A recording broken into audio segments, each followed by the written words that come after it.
afternoon, everyone. It's a pleasure to have so many honourable members of Parliament here with us in the audience at the Parliamentary Pavilion. So it's my pleasure to welcome you all. My name is Marlene Imhera, Chief Executive of Globe International.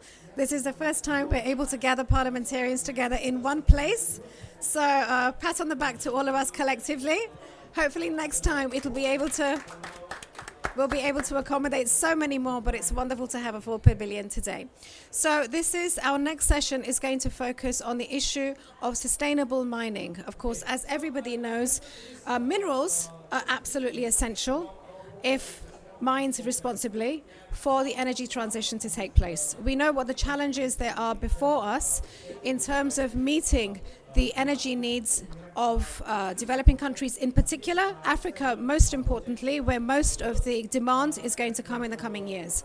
So we thought it's an important moment to recognize that there are changes in the field, in the sector of mining, and that in particular those countries which are uniquely resource endowed, in particular across Africa, have an opportunity to hear from those who are innovating from the sector. And so we are delighted. So the official title of this is Greening the Ground. Sustainable mining, is it the key to the energy transition?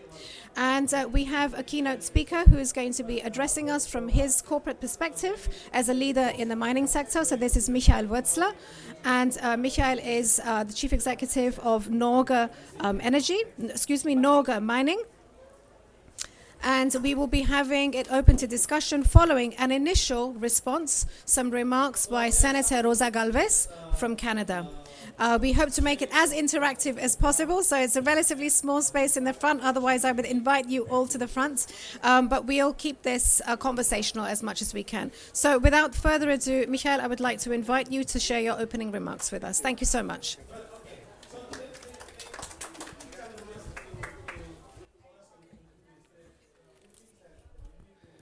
Thank you very much. I have to take it up a little bit more. So, I'm very honored to be joining you at this conference of the parties to talk to you today about the topic of green mining. Actually, two words that until relatively recently would have constituted a paradox, but it's not. In fact, green mining is a reality. One that's integral to our clean energy transition. My name is Michael Wurzler, and I'm an economist, geostrategist, and entrepreneur. We established a company in the southwest of Norway called Norge Mining, and we detected in the very southwest of Norway the largest phosphate rock, igneous magmatic phosphate rock in the world. Now, what does that mean if you have a phosphate rock of that size? It means geopolitics, because phosphate is a basic of fertilizer. Fertilizer is a basic of food security. So, this latest and most important session we all have gathered together for in order to address and solve the challenges of a climate change. And as we congregate to find a solution to the world's latest existential crisis. So at first, let us look at the key themes we are discussing at COP28. First, country progress towards the Paris Agreement. This week, we are asking countries what progress they have made towards meeting the 2015 Paris goal of limiting the global temperature rise to below 2 degrees and aiming for 1.5. Second, the phasing out of fossil fuels. The second key theme of COP28 is the future role of fossil fuels and whether countries should commit to start phasing out use of CO2 emitting coal, oil and gas. And then the third, climate finance. Lastly, we came back to climate finance, whilst this also includes putting money in the climate loss and damage fund of COP28. We also need to look at how we fund our climate change solution. But climate finance is the key to unlocking the sustainable future we are all looking for. We have the resources, we have the ingenuity, we need some will, yes. And then we need to back it all up with funding. So, But there is one thing we need apart from the will and the funding. We need mining. Mining is the key to why the world gathers here for the COP28. In the beginning of everything, of every product, look around you. There are raw materials. Even our success in life is made out of raw materials. It's our education. And so are all products. Look around you. Everything you can see, touch, or use once was a raw material, a natural resource. The largest impact, the largest leverage on reaching our goals lies there, where everything begins, mining. Following this logic, impact fund sovereign funding should aim to finance mining companies that abide by the 17 SDG aims and ESG rules. And that's how we have to align our minds alike. If mining is performed like it has in the past decades, then the entire value chain becomes tainted, including the product. And initiative alongside the value chain feels like ineffective band-aid politics. Why must I clean permanently the water I drink while the water source is poisoned? Why shall I not drink water from a clean source? And so mining is the key holder, the gatekeeper to a green world. The conclusion is quite simple. Without mining, we cannot tackle climate change and we cannot achieve net zero because we will be busy to permanently clean our water all along our value chain. The second thing, which is once of the raw materials are why raw materials are important and inevitable for a green transition. These are in particular those which are needed to storage electrical power and which are used in batteries. But also we have to think about the substitution of problematic raw materials by such that are much less of a problem to climate and environment. I give you one example. Nitrogen gas, which is used as fertilizers, is 300 times stronger and more dangerous than CO2. So this is something which is very important. If we can, for instance, replace nitrogen gas with a natural mineral such as phosphate, then we automatically also decrease the problems with the greenhouse emissions, because nitrogen gas is responsible for 15% of the greenhouse emissions and problems we have in the air. And there are plenty more other examples of that. The critical raw materials CRM required to power the green revolution through electrification and transition to a low-carbon global economy lie beneath the Earth's surface. And extracting them can only be done by mining. That's a fact. We need to pursue mining projects in an ethical and responsible way, including benefiting the local communities where these resources exist, as well as the global markets that they can serve. As a matter of fact, I had a speech at the UN in New York and one in Geneva where I pointed out there should be 18 SDG, not 17. Number 18 should be vertical value creation. And it's in particular also speaking to African countries. Rather than to suck the blood out of your earth, you can mine and you can produce the product yourself, where on spot you take out the raw materials. First of all, we become self-efficient. You serve the local communities, and we avoid transportation of raw materials from Africa to China, do the products, ship it back, etc., etc. So this is a very important message, actually. So we need to pursue mining projects in an ethical and responsible way. That is my message to that. And that was also my message when I was at the UN. And not only does the practice of mining need to change, but the perception of mining needs to change. Mining needs to be seen as a critically important part of the solution to climate change. Perception will follow practice when we all really walk the talk. It is vitally important to appreciate and acknowledge that the strongest positive impact and leverage on climate and protection of the environment always unfolds at the beginning of the value chain. I can only repeat it many times. It's so important. At the bottom, where the raw materials are being digged out of the ground.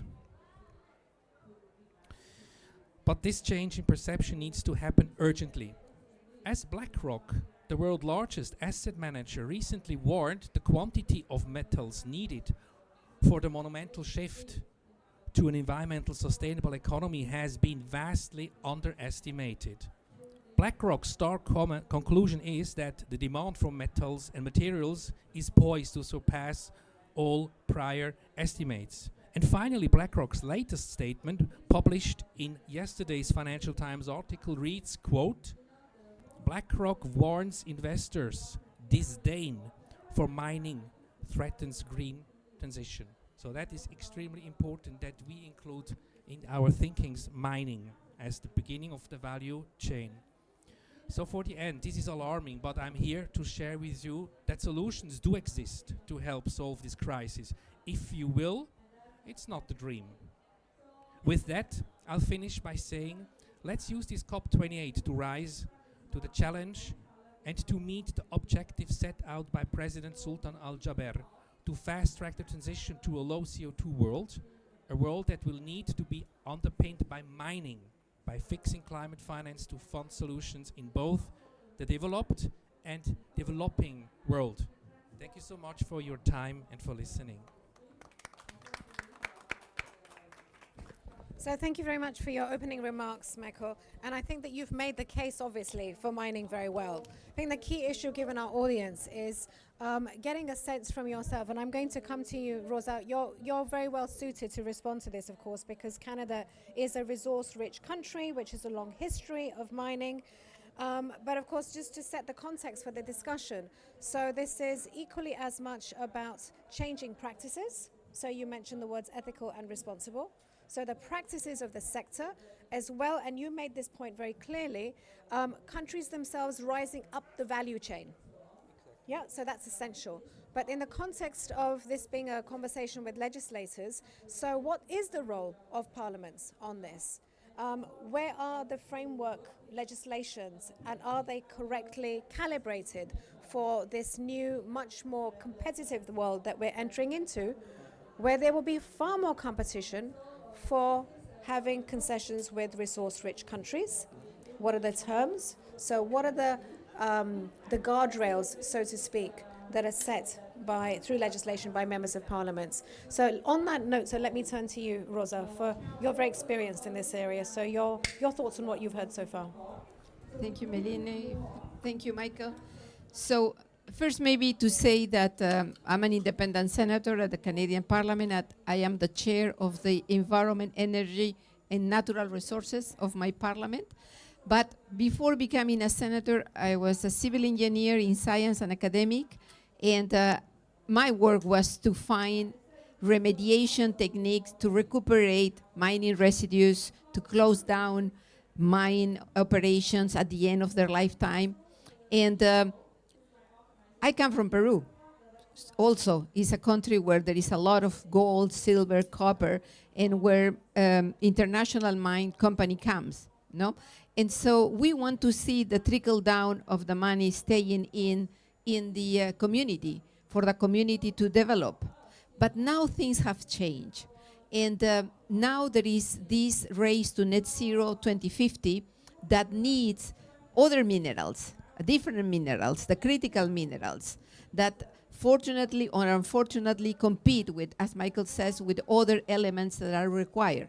Like for example, in South America requires with the same with salt, phosphates, nutrients that are needed for agriculture.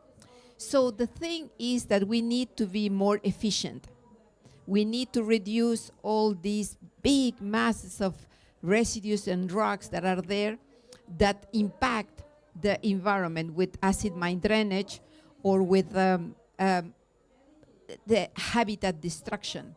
And we have to turn this into a more circular economy, because we cannot think that these non-renewable resources, which are the minerals, are renewable. They are not renewable. so the ones we take it, once we use it, it's not that they are lost, but sometimes they end up in landfills, like the metals that you have in your cell phones. And so we need to close the loop in order to make a circular economy. And this has to be part of the sustainable mining idea that is coming, the innovation. But also, with respect to the developing countries, we have to know that the past social contract that we used to have with the government is not there anymore. The social contract said, I'm going to pay my taxes, I'm going to pay back the returns of my profits, but in response, I'm going to receive health, access to justice, education, democracy, and all of a sudden, in the global north and in the global south, we don't have this contract anymore.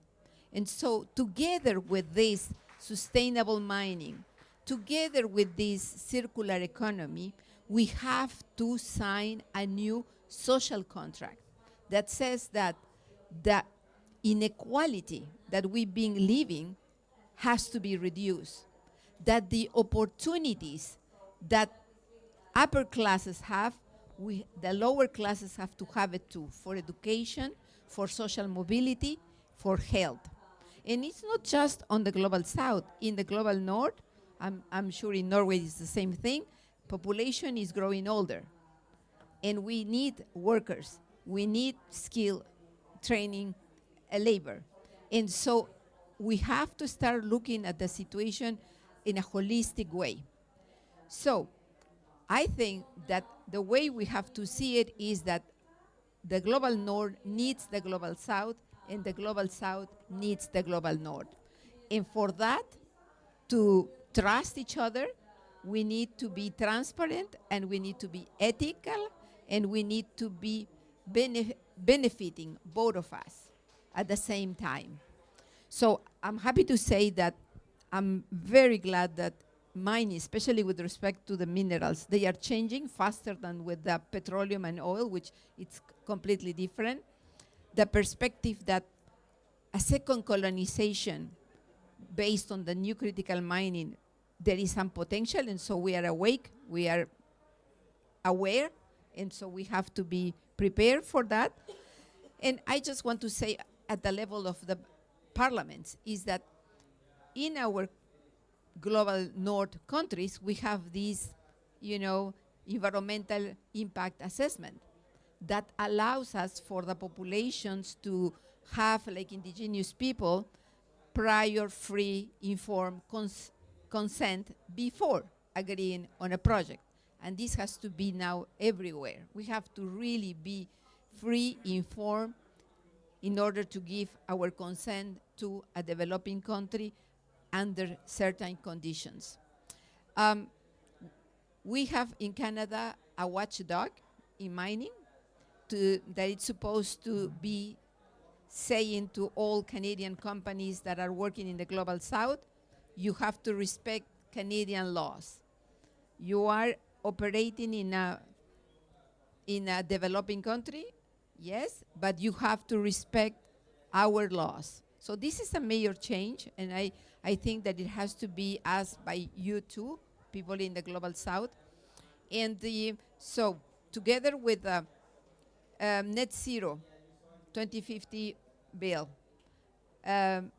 Sustainable Development Goals, UNDRIP, United Nations Rights to Indigenous People, Free Informed Consent, environmental impact assessments, and circular economy.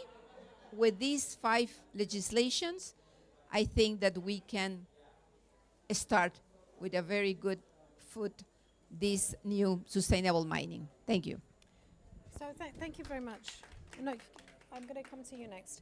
So thank you for those remarks, Rosa. So I would like to just come to you for some more detail on the remarks that you had made, so more detail on the company and the practices, because of course we have several decades in which we have seen the mining sector have to respond to public campaigns, disquiet from communities, and also push factors within the industry. Yeah, so practices have changed. We have, over the last 20 years, had a range of initiatives. We have free prior informed consent, FPIC, as you mentioned, which is now effectively a baseline where communities in which mining operations are due to take place, they have to be consulted and they have to have free prior informed consent. So this has been part of the conversation for quite some time. For several years, I served as an advisor to the world's largest mining company. And you could see that they were very much in the vanguard of a different way of operating. So we've seen that, yeah? So I think what we're after here is what is new. What is new here? You know, we've had several initiatives over the course of the last 20 years. So with your company now, you are really on the cutting edge. So if you can share with us how what you are talking about, which sounds great rhetorically, but how it actually works in practice, when you are negotiating a contract with a country on behalf of its people. And then I would like to open up for a discussion. Okay. Hello? Yeah, it's good. It's good, okay. We always say that in theory and practice are the same, but in practice they are not. That is clear. We know all of that. But look, I remember when I was a teenager, when the tobacco industry started, they were not allowed anymore to make any PR in the cinemas. And then they were banned out of newspapers. Then they were banned out to do PR in televisions. And more smoking was banned from public places. And today, within the last 20 years, the whole tobacco industry basically changed its entire business case. And that was because of public pressure. A lot of pressure on health. Nobody knew what kind of health issues on a long term smoking would cause. So the people became educated. The second big thing that happened, I'm from Switzerland, was the cracking of the bank secrecy. Nobody would have thought that the bank secrecy ever would be cracked. But today, it's a transparent story. There is no tax evasion anymore. There is no anything money laundering. Everything is completely transparent because the pressure from the outside world made this happen. Same is now with the mining. We see, some people were starting to laugh and smile at Greta Thunberg, but she started to really an avalanche, which got a self-momentum, a self-dynamic, and which also will have the most impact, strongest impact on mining. And old school mining, as African nations, they know what about old school mining is. You go there, you poison the ground, you suck the blood out of everything, and then you ship it to somewhere else, you make a product, and you sell it for a lot of money to the West. And what is left in your countries is the waste, is the chemicals, is the dirt, and which was a result of completely irresponsible mining and irresponsible business practices. So that is now about to change. Now, for instance, if we say we are going to be sustainable mining, then we walk the talk. Actually, in Norway, you have a minimum of sustainability you have to demonstrate, which is higher than the maximum in many other places. And we started our mining only 4 or 5 years ago in the full rush, in the full tectonic shift of becoming more sustainable. Legislations are changing as well in Europe, in the EU, in the US that support also sustainable mining. They, for instance, are holding managements and boards accountable if they are buying raw materials from places which are problematic to the environment and to the climate. So all of that helps us now to also shape a business case out of that. So how do you do green mining? How do you practice that? So what we do is, for instance, there are various things you have to look at. First of all, where do you get your energy from? Now, Norway has 98% of wind energy, 2% of hydropower. That is already an important given for us. We have all of electrical vehicles that are performing the mining, excavators, etc. You can do that all by electrical vehicles, for instance. Then the second thing, how do you deal with the waste? The waste rocks. That is a big problem. You cannot take it out of the ground, leave a hole, and pile up a mountain on the other side. So we were forced to think creative. What will we do with the waste rock? Now, because our extraction doesn't involve any chemicals, we have the luxury to use the waste rock. We sell it. So we sell it to nations like Scotland, Denmark, the Netherlands, to increase the coastlines because of the rising sea levels.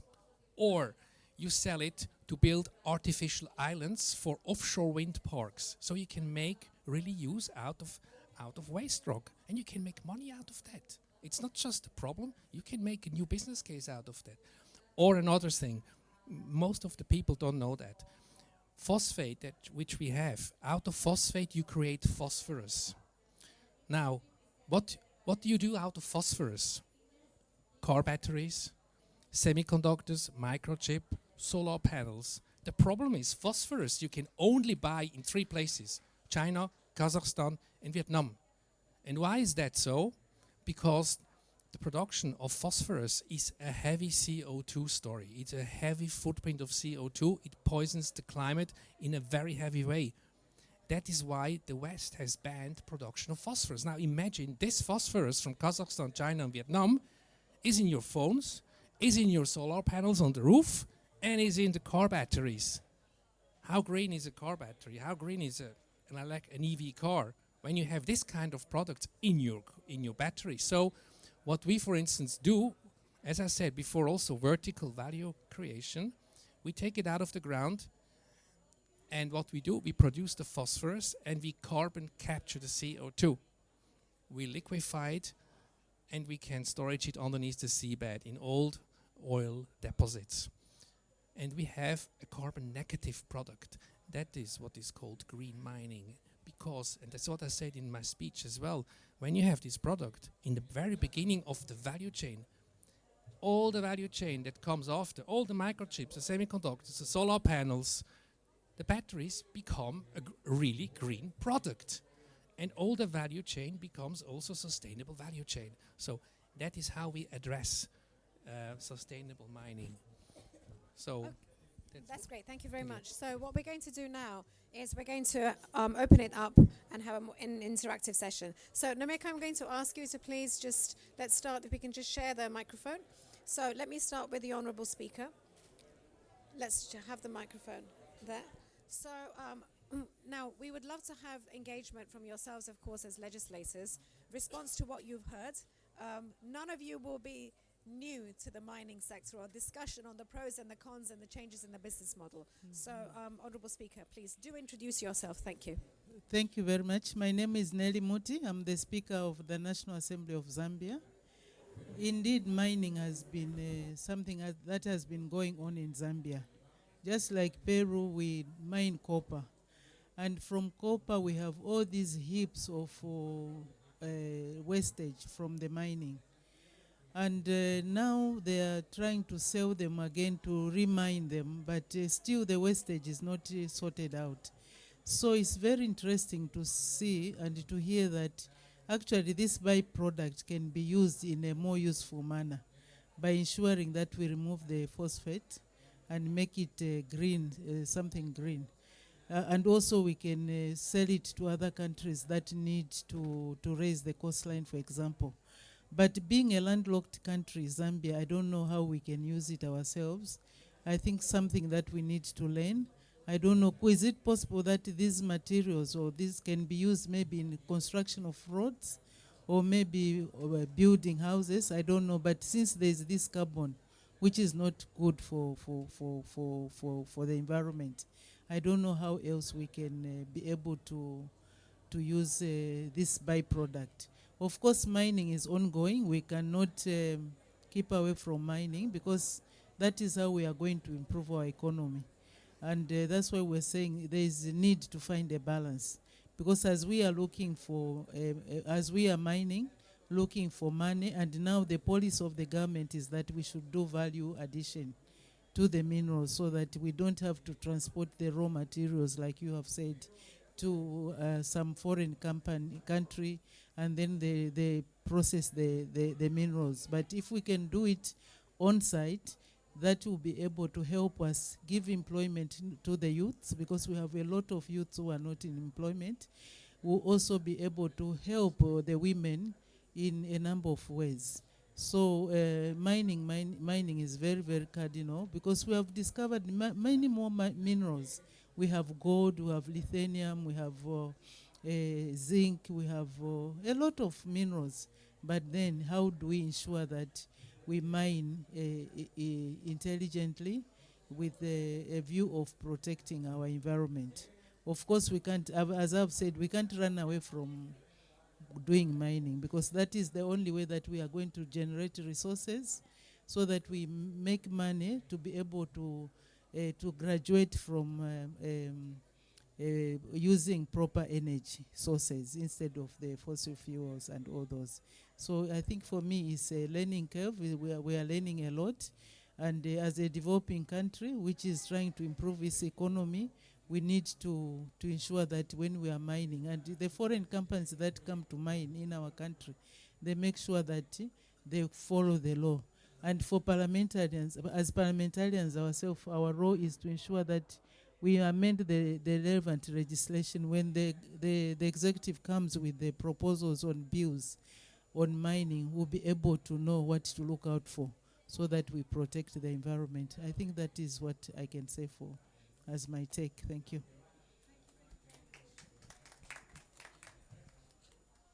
That was a very thoughtful response. Thank you so much. I just have a comeback to you and other honourable members of Parliament who wish to address this also. Rosa Galvez had mentioned the issue of circularity. And so, of course, in the EU now, we have circular economy directives, circular economy laws, also in Canada. But is this something which is being addressed also in Zambia, in other countries, or is this a shortcoming, a legislative shortcoming that could be transformative for the mining sector, so that the waste itself does not remain waste? It's actually part of that circular economy where it becomes a resource for something else, filling in, creating roads for the purposes that you mentioned. So multifunctional uses of that waste and creation of a whole new economic resource. So is this something which is being thought about in the Zambian parliament, or is it something that could perhaps be a takeaway from this conversation? So there's a response for yourself and others here. In terms of what is happening in terms of that circular economy, I think this is a good takeaway from here. I am not sure yet whether it's something that has been thought of, because we still have these heaps, and we have young people fighting over these heaps, trying to if it's copper heaps, wastage from copper, they go back and try to see what residue of copper can be extracted from there. But still more, those heaps are still there. So I think in terms of takeaway, for me, that's a good takeaway that I'll have to look at as we go back. I don't know if my fellow, okay, thanks. Thank you, Madam Speaker. I think it's the same in Uganda. May I ask you to just introduce yourself? Thank you, Shatsi. I'm Shatsi Mushere. I'm a member of Parliament for the Parliament of Uganda. But I think I'm now realizing the intersection of green mining, as you call it, but also the importance of innovation and technology, and bringing that in this space of legislation, because new things are coming up every day. This is my first time to hear about storing CO2 under the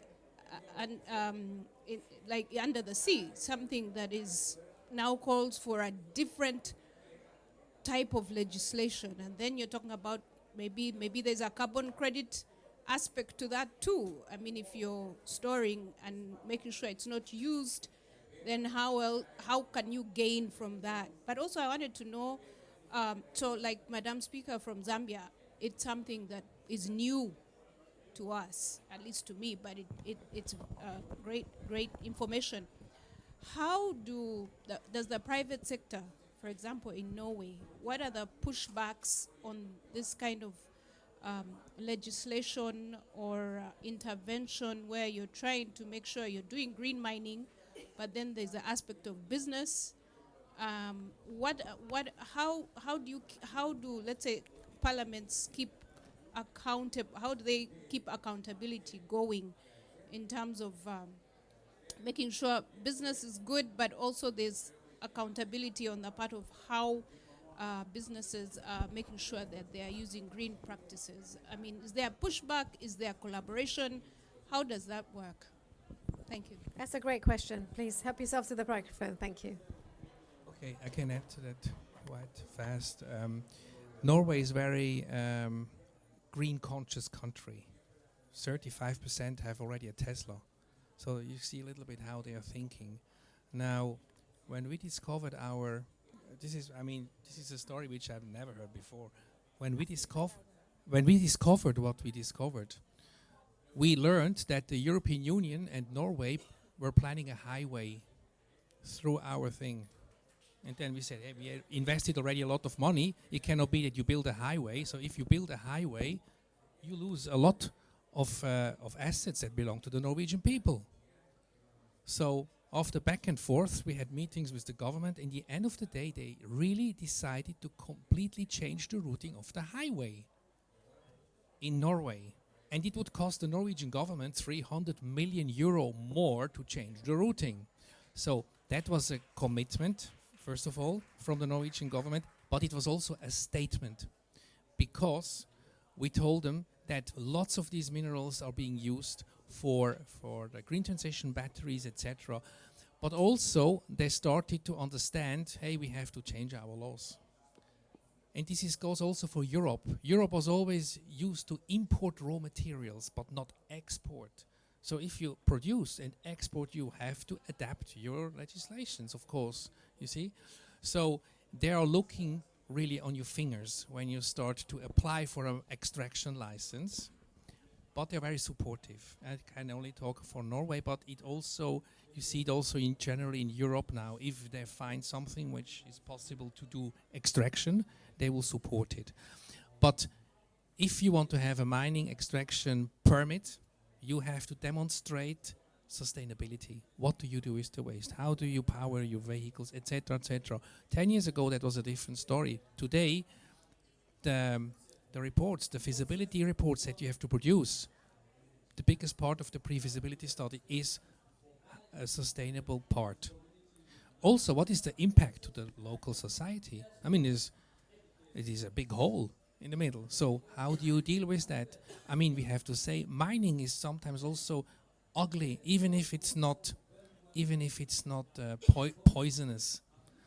But there's a hole in the ground, and what do you do with that? How to renaturate that? So these are requirements that they give you before they issue an extraction license. But I must say, also they're very conscious. You see, all these new rules that are imposed to mining in Norway, for instance, also create new business opportunities, as I just mentioned before. So, but they're really conscious on that. They're looking to your fingers, and also you have the people that live there, the farmers, the cabin holders, etc. So they also want to know what is happening. But as long as you are transparent, as long as you take them for the whole journey until you start mining, they are extremely thankful that you show them what you do and how you do it. You just have to be transparent. And technically for everything is a solution. There's a solution. Of course it's expensive, but I can tell you, we spoke to many, many industries. They do not ask anymore the price in 5 or 6 years of raw materials. That's not the currency. The currency is, do you have access to raw materials? And the currency is, can you guarantee it for 20, 30 years? That's the new thing. That is what governments are asking, and this is what industries are asking. They don't ask the price anymore. It's much more dangerous to have a cheap raw material, but then after 3 years you have a disrupted supply chain because there's a pandemic or a war. So the access to raw materials is the value, the real value. And this is what governments see. So can I'm going to pass the mic to you, Rosa, but again, to put this in context. So, Michael, as you're saying, Norway is relatively new to the sector. Is that correct? Yeah, so there's a relatively recent foray by Norway in the minerals extraction sector. In this magnitude, yes. I mean, Norway is 60 years. Oh, sorry, just sorry. Norway, since 60 years, do oil and gas. They are one of the largest gas and oil exporters, and this is now changing. Mining has had a history in Scandinavia, but after they detected oil and gas, why should I go and do mining if I just can make a lot of money with oil and gas? But now it really gets a new life into the mining industry. Indeed. So this is precisely the point. Because of course, in other parts of the world, if I think about the big miners, so they've been, you look at the membership of the International Council on Mining and Metals, Mining and Minerals. So you have very, very large mining companies, which have been operating for decades of years, absolute decades. And they have fundamentally transformed the sector. So many of the aspects that you're talking about, I'm very familiar with the companies that I'm working with. Number one, they wouldn't go into a region, they wouldn't go into a community until they had had a process of stakeholder consultation and they had free, prior and informed consent. FPIC is the license to operate. That's what gives you the license to operate. In terms of the covenant with the communities themselves, you have to ensure that once the mining process is nearing the end of the lifetime, and mines are 20, 30 years old. I mean, that is the average lifespan of a mine. So the sector has to think long term, as you said, but it's always had to think long term. So I'm looking, as somebody familiar with the sector, as what is new and different. And I think that, as you had mentioned, what's new and different is that we are now talking about circularity as a fundamentally new way of reshaping the economy. Because before, mining waste, which is called tailings, as we all know, you had to deal responsibly with tailings. Sometimes you had to contain the tailings, but sometimes, if they weren't hazardous, you could use them for public works projects. But that was the kind of, as you say, the old school. The new school is, Shadzi, as you said, innovation.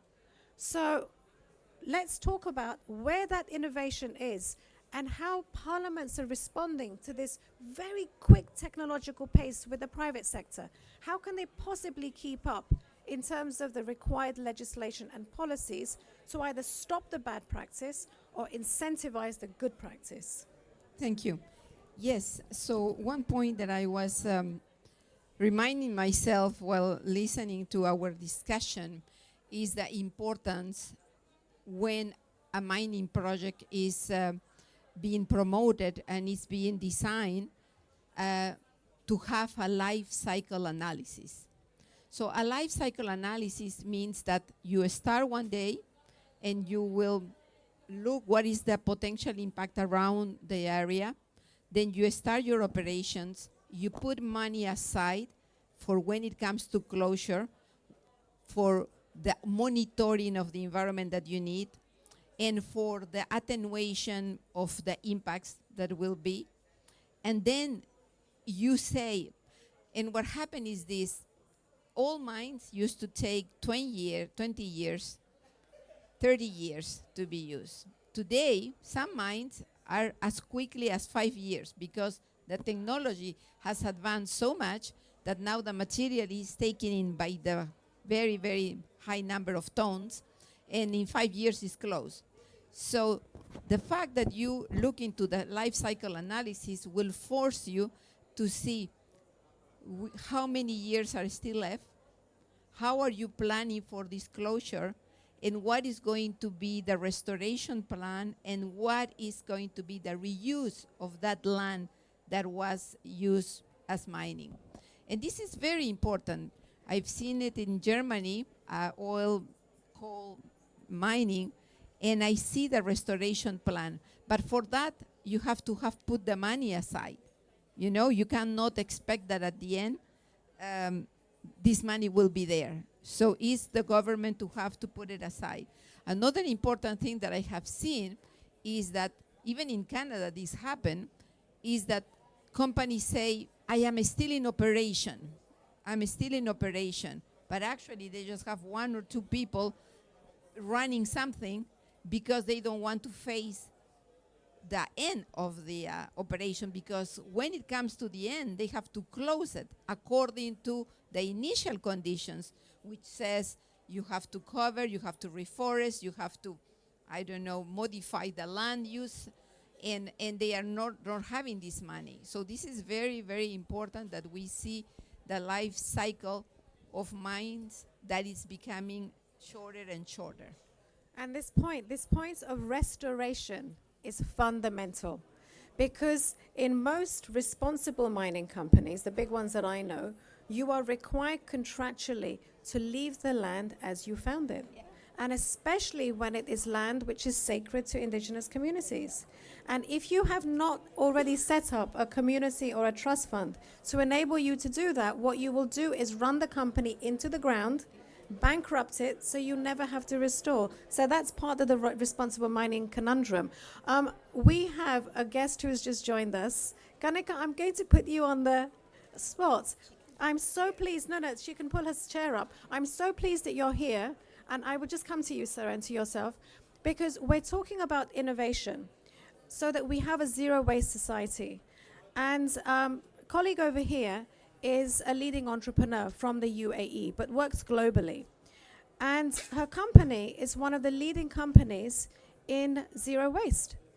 So making sure that actually this has been for quite some time, as I understand it, Kanika. I mean, this is what you specialize in, to make sure that there is no such thing as waste in industrial practices. So while you gather your thoughts, I'm going to come to you, but I'd like to go to the members of parliament who we have here to offer their thoughts, please.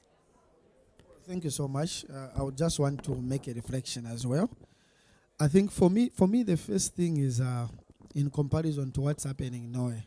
In most of these developing countries, it's the knowledge gap, the knowledge transfer. I think we need to address the knowledge transfer, because you'll find that countries like Zambia have been mining for a lot of years. But much of the information that you are sharing is not sitting in the public domain. More important, even to parliamentarians like us. You brought the concept of the free FPEC, yes. That is a very critical concept, but in most of these developing countries, there is still a lot of lack of transparency. The indigenous people that sit in the mining areas, they still struggle to get the actual accountability in terms of issues around compensation, including beneficial ownership. We still have mines where you don't know who the owner is. And the indigenous people, they still struggle. So for me, I think you have advanced in terms of technology. And we need this knowledge transfer to get to most of the developing countries. And that is when some of these concepts like FPIC and also beneficial ownership, because in the developing countries, it's even difficult to trace the owner of a particular mining. Because if you don't know who owns the mine, then you don't expect accountability. You don't expect transparency. When you talk of restoration plans, we've got a town in Zambia called Kabwe, which was mining a lot of, what mineral was that? No, manganese, lead, and the mine closed some 10 years ago, and people are still struggling with disease. And we've got a lot of mining companies that are in our country. And as parliamentarians, perhaps we've not even seen the restoration plans. The day those mines will go, they will leave a lot of, I think we were together in Germany, we saw what's happening in the Rhine-Rand. Marvelous, where the mine finished, they finished the extraction. Part of the area which was a mine, they've made it a tourism thing. So it's that knowledge transfer, the innovation that we feel we still need to get hold of it. And also, if you look at the renewable energies, you have advanced in terms of renewable energies in Norway, as we are still struggling. We might not even meet the 2030 threshold. And in order to advance sustainable mining, we might need to have advanced in the use of renewable energy. So I thought these are some of the reflections I needed just to put across. But indeed, this information is very varied. And such kind of meetings where parliamentarians get capacity, it helps us to start holding our governments accountable, to start, mining is a technical subject. Even the taxing of mining is technical.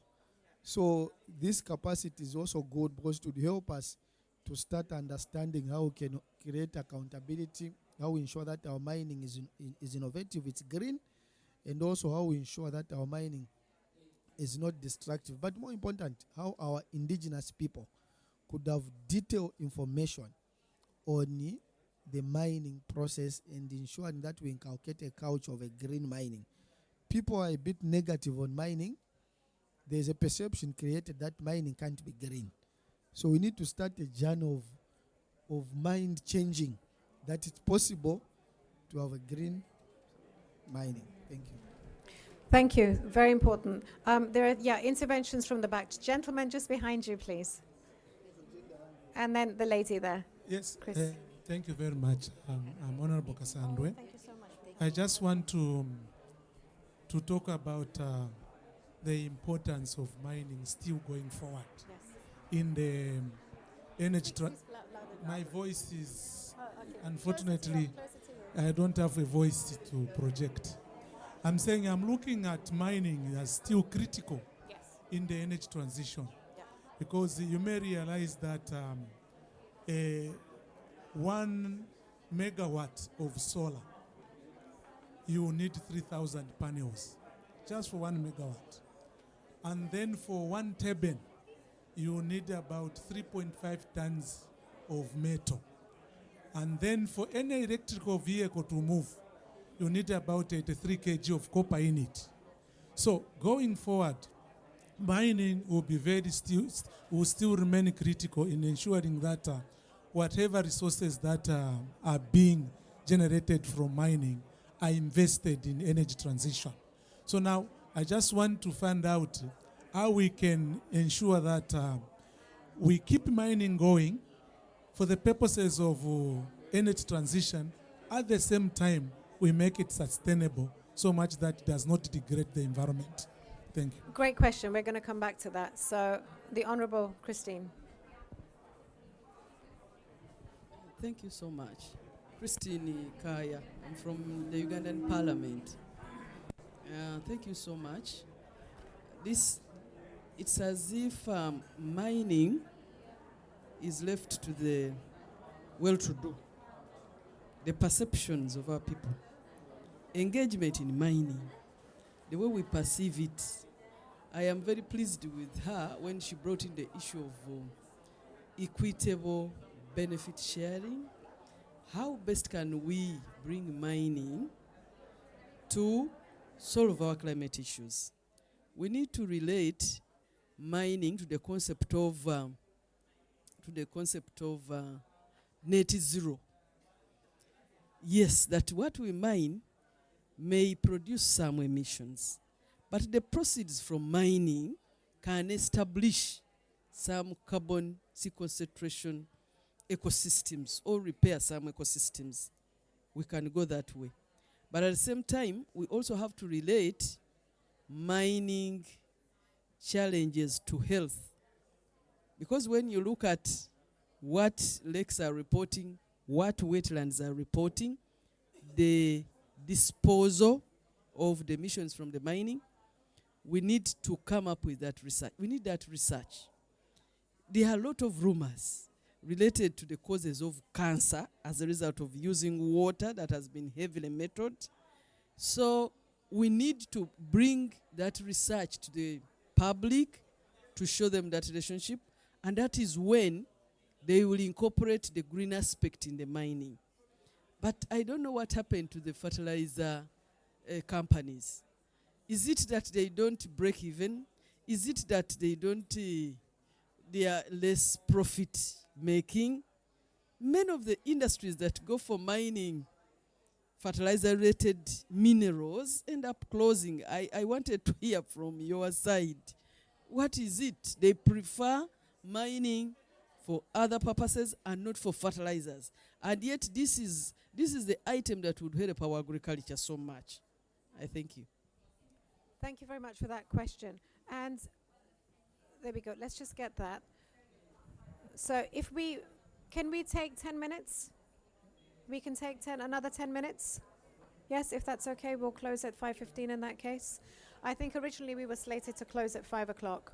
Yeah, but let's take a few more minutes, because I think this is exactly the kind of conversation that we wanted to have, because we're sparking ideas across, of one another. And I think that there are a number of issues that have come up here.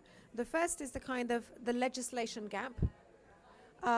There's another one which is around a business model which can truly deliver benefits for local communities.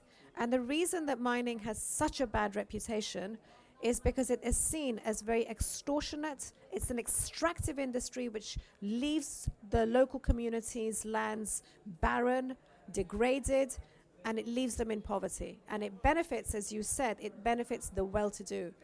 And companies do abandon mines and move on. So this is the legacy that we have to deal with. A caveat, Kanika, I'd like to come to you in terms of where this new industrial loop is in terms of circularity. But a very, very important point, if the gentleman, we'll mention that later. Very important point is, industry is moving so quickly that there is a real risk of substitution taking place. Yeah, so some minerals are critical right now, but technology, especially where they are rare and hard to secure and they're in areas which is very difficult to access them, people are looking at substitution.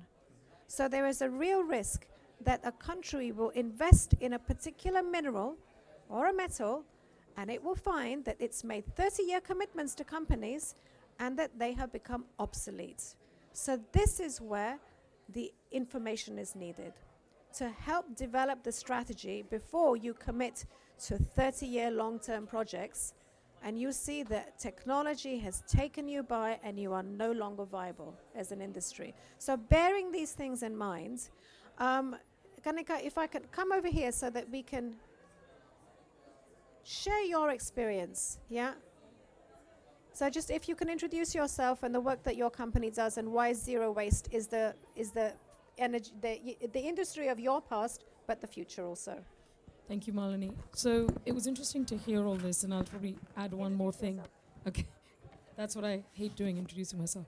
Kanika Dewan, and I'm president of the Pramco Group. We are an infrastructure conglomerate and also chairperson of Car Design Italy and Car Ventures.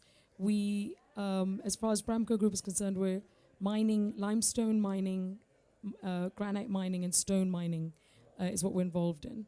And we also are involved in circular processing of aluminium, recycling of steel, and as Car Design Italy and Car Ventures, we design and build airports, but from the mines, once the framework goes up, airports and other infrastructure buildings, hospitals, etc. Once the framework goes up, foundation upwards and cladding inwards with the use of natural materials that are mined. Our philosophy is what comes from the earth can go back to the earth, because soil composition is very important to climate change, as we see, and to preserve climate.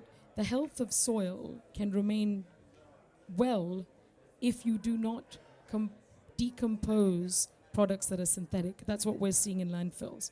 But to sort of wrap around the questions that you came up is mining from a profitability point of view is actually not extremely profitable compared to other industries as far as stone and limestone mining is concerned.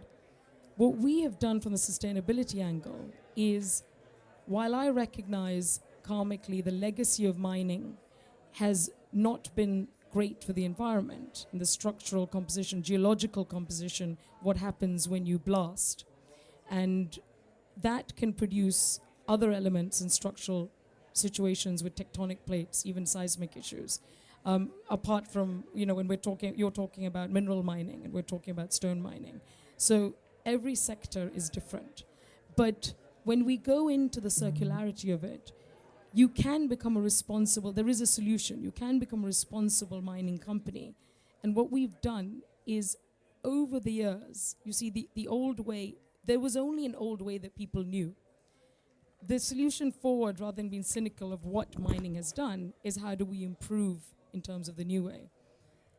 What we do now is not only do we introduce sustainability in terms of electrical vehicles that are used from an electrical equipment that's used, which you make use of kinetic energy from in terms of mountaineering situations because you're going deep into a mine. We do that. We build machinery in-house to do that.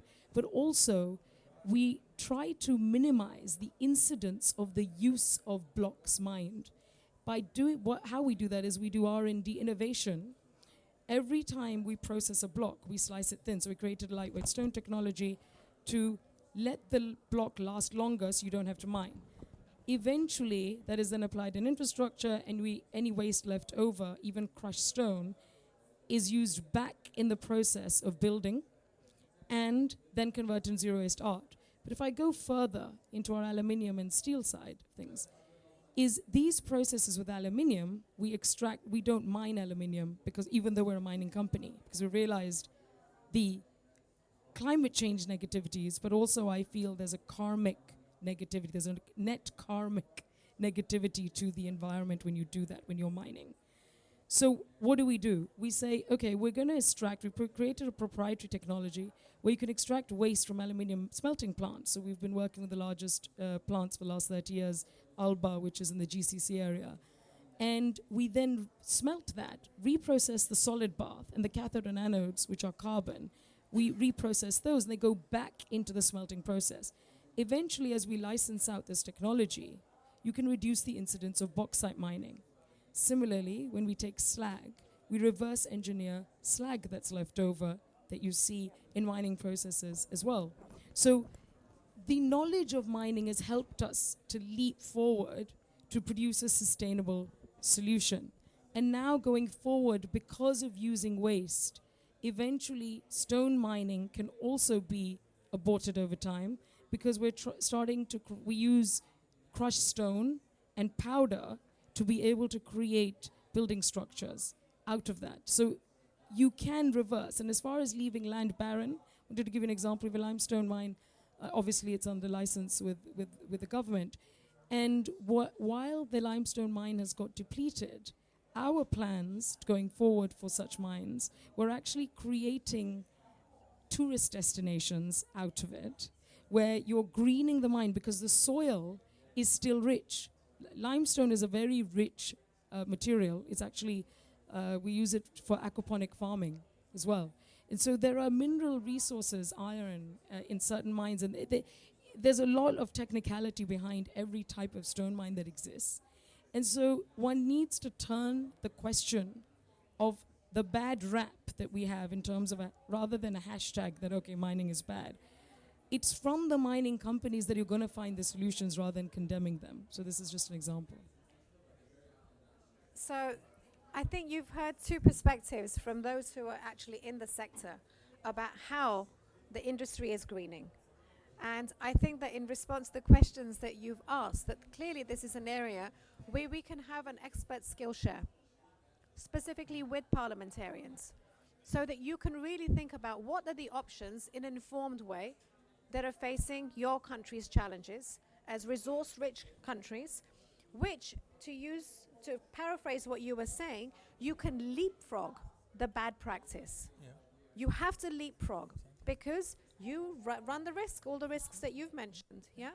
Substitution, you want to be on the cutting edge. Yeah. So let's give your final remarks and then we'll be able to wrap up. Absolutely, yeah. Okay, I mean, you are the parliamentarians, and you have one big plus. You own the raw materials, you have them. Now impose laws. Go to those Billitons and Glencores and everything and tell them what they have to do in order not anymore to screw up your nature. You have it in your hands. I mean, Norway is doing it, Canada is doing it, other countries. You should do it as well. And you have a big advantage. You not only have it in the ground, you can also, if you implement vertical value creation, you can create knowledge and know-how.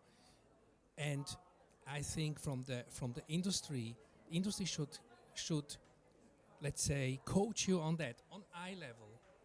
It's not anymore. I mean, look, when I look into the history, some of the mining companies behave like colonialists. They just come, do whatever they want, have a lot of money, we build you a road, we build you a little school, but you know what? We poison your ground. That's not going to work anymore. Full stop. And if you become vertical, you implement new laws, you become vertical, you can become even a competitor to China. China, who has for years and years been a predatory lender to your countries and sucking the blood out of you. I mean, now you can, I always, when I was in the UN and I spoke about that, I said Africa can become China 2.0 because you have the low wages, you can be competitor, you can be self-confident, and you can invite technology into your countries to teach you, to educate your young people. But you have the power because you own the raw materials. If you don't abide the rules, goodbye. And the whole mess you made, you're going to pay for that because you're going to hold you accountable for that. You should do that because until now, I know that a lot of countries have been held really here from lending from Chinese countries, but also from mining companies. They are multinationals. They're shifting billions and billions from left to right, from the north to the south, from the south to the north. So you have the power because you own the raw materials. That is your leverage. And you say, if you want to mine, let's do a vertical value creation and educate our people, our young people. You young people, it's a pity if they go out of the country and study in the US or in Europe. But you should also create a knowledge hub in your countries. And I think that is the message to it. And I believe you have the leverage for that. So thank you for those final remarks. Thank you very much, Michael. Let me just, you're going to continue to hold on to that. Thank you very much. Yeah, indeed. And in terms of, the closing remarks, of course, it is recognizing that in 2023, each of the countries, certainly in the room, that you all have your own centers of excellence on mining. Yeah. So the challenge here is that it's the executive which reaches the agreements with the mining companies. And please don't forget that there are national mining companies. These are not all multinational corporations. So in all of our countries, we have national mining companies. These are public sector entities. But the challenge, of course, is that it's the governments that engage into the management, the contracts, the extractive licenses which are given. And this is where parliamentarians need to be much more empowered to take an interest into what the conversations are. And that's what it would be helpful to have this session, because parliamentarians are too far away from these discussions. And the mineral wealth is held by you for the country, for the people of the countries, the point that you've made. So we hope that this has sparked an area that we can support your work in, that we can bring those who are at the cutting edge of this sector, and also enable you to have those conversations with the institutions in your own countries and regions who are the knowledge holders, because it's not just outside of the country. So on that, my thanks to you, Michael. Thanks to you, Kanika, for having grabbed you. I'm really pleased. I know it was difficult for you to have come earlier, but really pleased that you were here. Thanks to the Honourable Speaker, to all of the Honourable Members of Parliament who are here, and we hope that the conversation can continue. But we also have our Africa Group meeting, and I want to make sure that people have time to just help themselves to some refreshments a little bit later. So thank you once again. Thank you to everybody. Bring this to a close.